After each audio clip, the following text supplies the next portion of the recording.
Hello friends, പ്രധാനപ്പെട്ട ഉപദ്വീപീയ നദികൾ നമുക്ക് നോക്കാം. ആദ്യം മഹാനദി എവിടെ നിന്നാണ് ഉദ്ഭവിക്കുന്നത്? മൈക്കല നിരകളിൽ നിന്നാണ് ഉദ്ഭവിക്കുന്നത്. പ്രോപ്പർ പ്ലേസ് മധ്യപ്രദേശാണ്. ഓക്കെ, അതിൻ്റെ പ്രധാന പോഷക നദികൾ ഇബ്ബും ടെല്ലുമാണ്. അടുത്ത് നമ്മൾ നോക്കേണ്ടത് ഗോദാവരിയാണ്.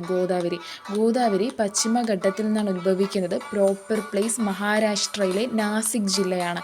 ഇത് നമ്മൾ ഓർത്തിരിക്കേണ്ട ഒരു പോയിന്റ്, PSC ചോദിച്ചൊരു പോയിൻ്റാണ്.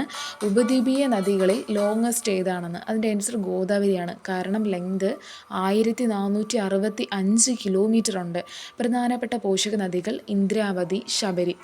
അടുത്ത ഒരു ഉപദ്വീപീയ നദിയാണ് കൃഷ്ണയും പശ്ചിമഘട്ടത്തിൽ നിന്ന് തന്നെയാണ് ഉത്ഭവിക്കുന്നത്.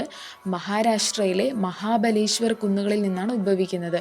ഓക്കെ, പ്രധാനപ്പെട്ട പോഷക നദികൾ ഭീമ, തുംഗഭദ്രയാണ്. തുംഗഭദ്ര ഈയിടയ്ക്കും PSC ചോദിച്ചതാണ്. ഓക്കെ, അടുത്ത് കാവേരിയും പശ്ചിമഘട്ടത്തിലെ ബ്രഹ്മഗിരി നിരകളിൽ നിന്നാണ് ഉദ്ഭവിക്കുന്നത്. പ്ലേസ് കർണാടകയാണ്. ഓക്കെ, പ്രധാനപ്പെട്ട പോഷക നദികൾ കബനിയും അമരാവതിയുമാണ്. രണ്ടും PSC ചോദിക്കുന്നതാണ്. അടുത്ത നദി നർമ്മദ ഉത്ഭവിക്കുന്നത് മൈക്കല നിരകളിൽ നിന്നാണ്. മൈക്കല നിരകൾ ഛത്തീസ്ഗഡിലാണ്. ഓക്കെ, ഹിരൺ, ബൻജൻ എന്നിവയാണ് പ്രധാനപ്പെട്ട പോഷക നദികൾ.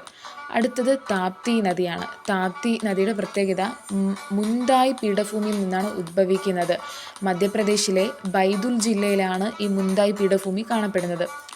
അനർ, ഗിർണ എന്നിവയാണ് പ്രധാനപ്പെട്ട പോഷക നദികൾ. ഓക്കെ.